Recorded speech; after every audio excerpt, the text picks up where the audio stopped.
Welcome to Binging.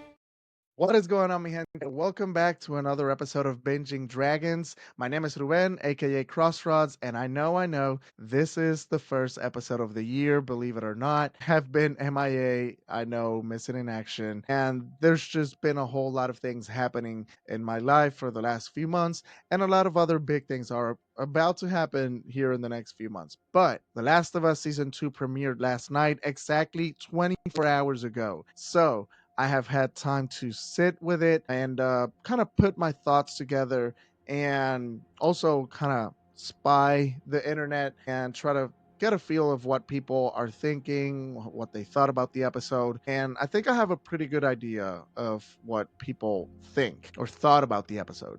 And yes, The Last of Us, just like the Game of Thrones universe, is my other like big love when it comes to fandoms and whatnot. And I always knew that I wanted to cover The Last of Us season 2 on the podcast here on Binging Dragons. So here I am.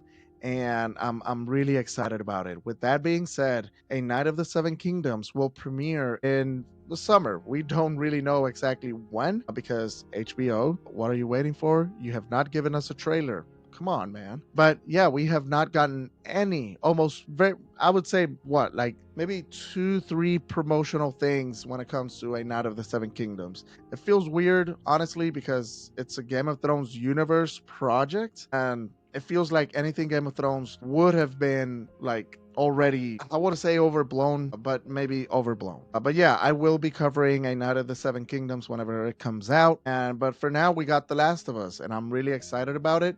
And I'm really excited to get back into podcasting. I've got a few plans, honestly, really exciting plans for the next couple weeks and whatnot. For the most part, it's going to be The Last of Us. I do have a plan to do a without any big spoilers, something that involves dinosaurs. I'm just going to leave it at that. If you follow me, you know some of my favorite fandoms. I'll just leave it at that. And yeah, I'm excited for that. Hopefully it happens. I think it will. And I know that you guys would love it a whole lot. I'm trying to think. Of course, remember, subscribe to the channel, follow the podcast on YouTube, Spotify, or Apple Podcast, and leave me a comment on Spotify or YouTube. Also, I'm on TikTok or Instagram. TikTok, it'll probably go here in the next few weeks, the way things are going with this administration. So, yeah, you can definitely find me on TikTok, or not TikTok. Well, right now you can, but whenever it goes out, it'll be YouTube and Instagram pretty much. So I'm looking forward to having you guys around, either on Binging Dragons or on Crossroads. Oh, by the way, on Crossroads, I am currently streaming the Last of Us Part Two. I don't know. I lost my words right there. The Last of Us Part Two. The plan is so far to finish the game before the season ends, but I might change it to where I play the game close to wherever we leave or we're left weekly when it comes to the show. So yeah, if you're interested in that, I'm streaming it on YouTube. Check me out over there, Crossroads. And let me see. I think that might be it when it comes to announcements and whatnot. I hope everyone has been doing great in this new year and looking forward to the summer. I've had it with the cold. And yeah, let's talk about The Last of Us Season 2, Episode 1, Future Days. If you have not watched the episode, this will include spoilers. I am going to try and keep it as short as I can, honestly, because it's just me. I would have loved to have had other people join me, but a lot of people are busy. So, and I understand. So it's just me and you and a good time. Now, I'm going to try and go through some of the things that I like the most. I'm not really going to do a scene by scene breakdown. So, I am going to start with the fact that I really like the choice of Neil and Craig, the showrunners, going with how things start in this episode. Even from the title of the episode. If you have played The Last of Us Part 2, you know that that's the title for a song, a Pearl Jam song. And it's if we get a moment that I think we might, and actually pretty soon, it's going to be really special. So yeah, the title, I loved it. Now, the choice to start things off where we left in season 1, I thought it was really well made. It kind of puts us back into how we felt when we finished season 1, especially after what Joel had done, and then knowing that he is straight up lying to Ellie in that moment. I thought they did a really good job with that. Now, after that, it's interesting that they take us back to Salt Lake City and show us Abby for the very first time. Like, they wasted no time at all at presenting us Abby and her crew. And I'm just gonna call them the crew for now until they give us names. But if you've played the game, obviously, and I think I'm gonna be saying this quite a bit if you've played the game, just so I feel like I can say that and not be pushing out like spoilers, even though these are just character names that I remember. They do not tell us their names, so we just get Abby. I think if I'm wrong, let me know in the comments. But we get Abby really fast, super fast actually, in the episode. And I love the fact that they are already kind of planting the seeds, not only into what her purpose might be, but I feel like they're also planting the seeds in terms of how much protection they want to give Caitlin Devers, the actress that plays Abby, for this season and beyond. Honestly, because if you've played The Last of Us Part 2, or if you've heard of the horror stories of The Last of Us Part 2 and not in the game, in real life, sadly, the two women that were in charge of portraying Abby, the character of Abby, Laura Bailey, and sadly, the name right now escapes my mind. But there were two women that were involved in portraying Abby. Laura Bailey was more in charge of the voice and whatnot. She got threats, like death threats, like not only to her, but her family. And every time I think about it, it makes me really mad that we still have weirdos that act that way. Because even though this game came out in 2020, we have seen this time and time again with, honestly, almost every fandom. I've seen it in Game of Thrones universe with Joffrey and Ramsay, um, with Gleason playing Joffrey, and I forget the name of the guy that plays Ramsay. Both of them being harassed continuously. We also have Kristen Cole. Fabian Frankel, who plays Christian Cole, had to close his social media or limit it to like very few things because he was being harassed for playing Christian Cole. And I just think there shouldn't be any, we shouldn't tolerate that at all. We shouldn't applaud it. We should actually condemn it every time we see it, and call it out, and just try and get these people to understand that they are being ridiculous, they are being weird, and no actor should go through what these people have gone through. And poor Laura Bailey, like, it's just crazy the fact that she was receiving death threats not only for her but for her family. Like, what are we thinking? What are we doing? Like, it just gets me really, it gets me mad. So I love the fact that they are already kind of planting the seeds as to who Abby is, even though they're giving it to us way earlier than how we get it in the game, because we already know now that she is a Firefly, and we don't see that in the game until later on. But ultimately, it achieves the same thing. So I'm hoping that the way they are approaching Abby's character will hopefully keep Caitlyn in a better space and with less weirdos coming up and harassing her. And I'm hoping she doesn't get harassed. But sadly, the way this fandom is sometimes, it probably will happen. Ask Bella. She or they went through hell last year, and just, or not last year, but 2 years ago, whenever it came out, the first season. So, with that being said, I love this scene. I love the fact that they included the giraffes. It's a moment where it reminds us of how everything here has, there's two sides of the story for everything here. just 3 days ago, in terms of the timeline in the show, because I believe that's what one of the characters tells Abby, that Joel and Ellie have a 3 days jump start or whatever. Just 3 days ago, those giraffes were just giving hope and laughter, and it served as a reminder that there are still good things to look forward to in this very messed up world of The Last of Us. And it's the first time we see Ellie laugh and just look more vivid after what she went through with David in episode 7, I believe it was. But then fast forward to season 2, and we see Abby looking at these giraffes, and it's just always going to remind her of what happened in Salt Lake and what Joel did and all the people that they had to bury. And it's just crazy good writing, in my opinion. And that's one of the many reasons why I love this story, both in the game and in the show. So yeah, I thought they did that first initial Abby moment was done so good. And by the way, I had forgotten this detail and I didn't mention it on my video on TikTok.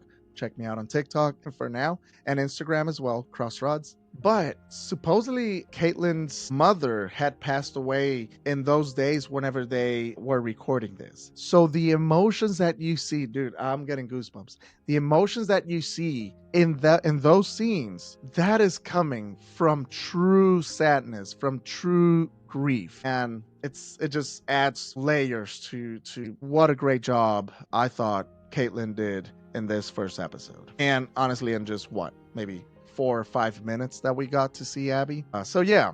Besides that, another thing that I really liked, it was some of the characters. In general, I'm just gonna go through them. I loved Jesse, young Messino, man. It almost feels like they grabbed Jesse from the game, pulled him right out, and threw him in the show. I thought young Messino did such a great job. And not only obviously the way he looks, but the way he carries himself. It is so Jesse. It really is. Now, the other person is Isabela Merced as Dina. Whew, I was impressed. I was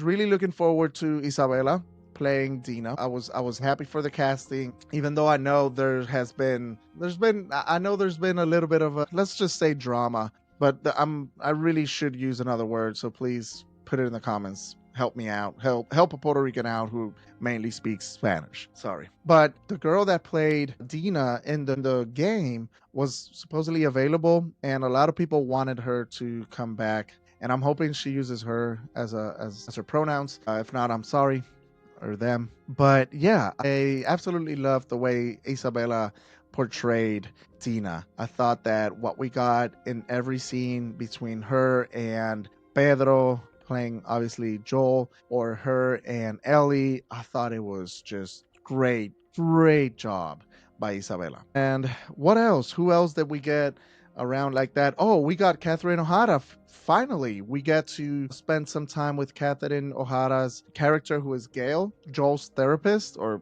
therapist of Jackson. But yeah, I thought it was a great addition. I'm down so far with the whole Joel getting therapy, seeking therapy, even though he is there. I don't know if he's there entirely for himself, but I'll leave it at that for now. I thought it was great, and the way they included Eugene into this, and the fact that she is Eugene's wife, and also the fact that Joel ended up killing Eugene, and also Gail says that she understands why Joel had to do it. It's just the way that Joel did it. Like, what did he do to like piss her off, even though she understood that he needed to die? I can't wait to find out. Another thing that I really do like is how we start getting Ellie and Tommy moments when they're practicing, or Ellie is practicing her shot, shooting clickers and other infected. I thought that was really well made as well, and I'm happy we're getting those moments because it might come around later on in the story as well. What else do we have over here? Well, I thought the infected were done so good.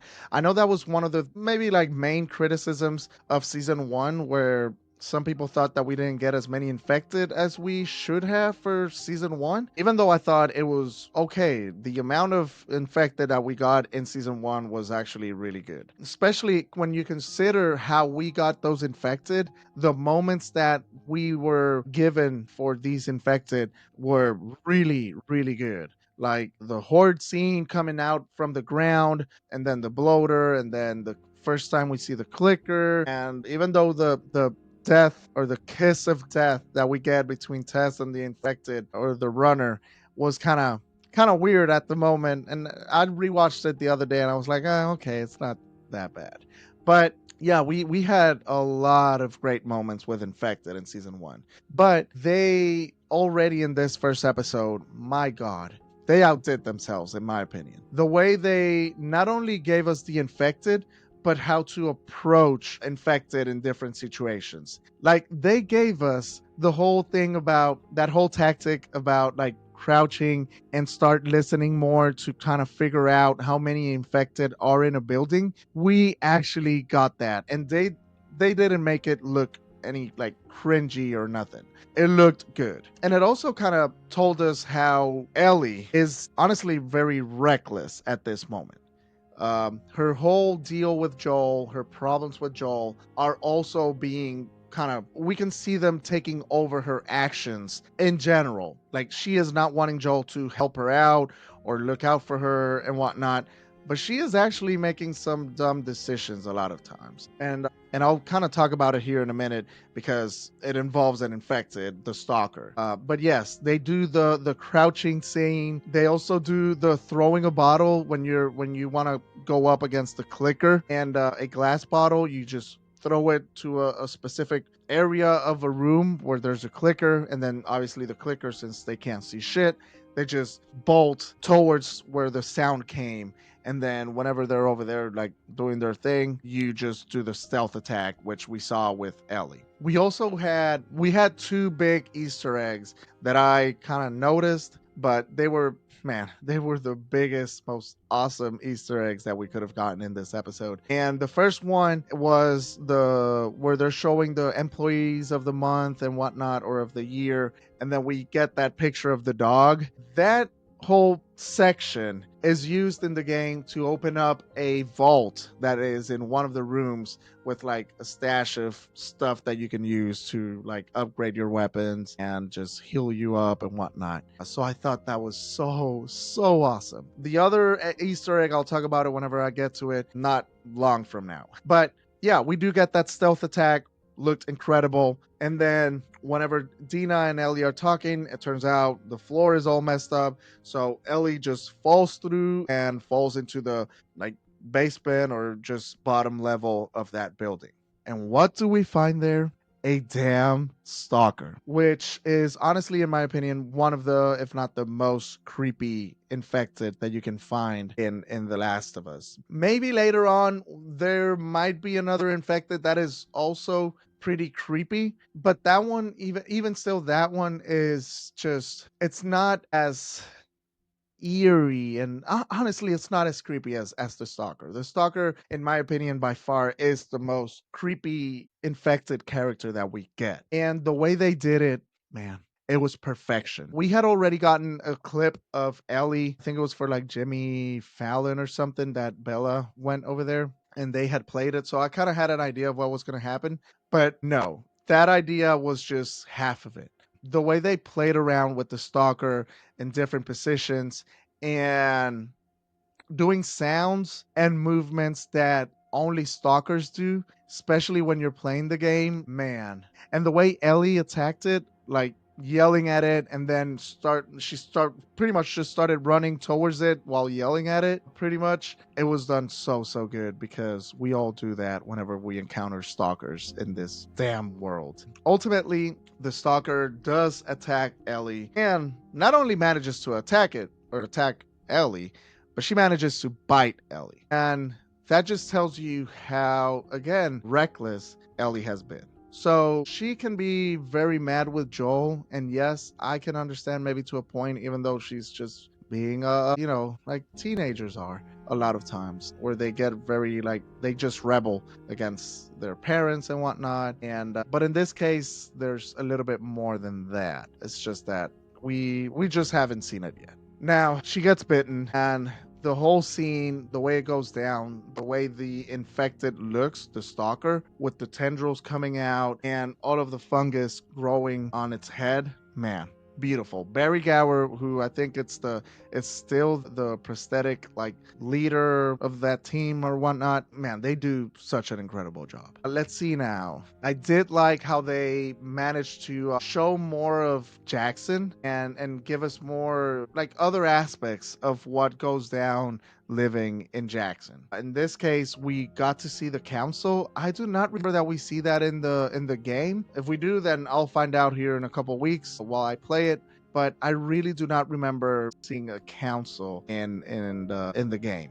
And I thought it was well made. And they're also treating this as their first ever encounter of a stalker. And like it's fine for like people that have never played the game, but I'm thinking we did see a stalker in season 1. It's just that this stalker was stuck in the rubble. I think it was like episode 3, where Ellie goes down into this like I don't know, it's like a basement or something. It's on that episode with Bill and Frank, and they go into that shop, and because Joel had stashed some ammunition, I think it was, and Ellie goes down there and she hears an infected, and it turns out he's like it was like a police man or something, and that stalker is stuck in the rubble and she ends up killing it.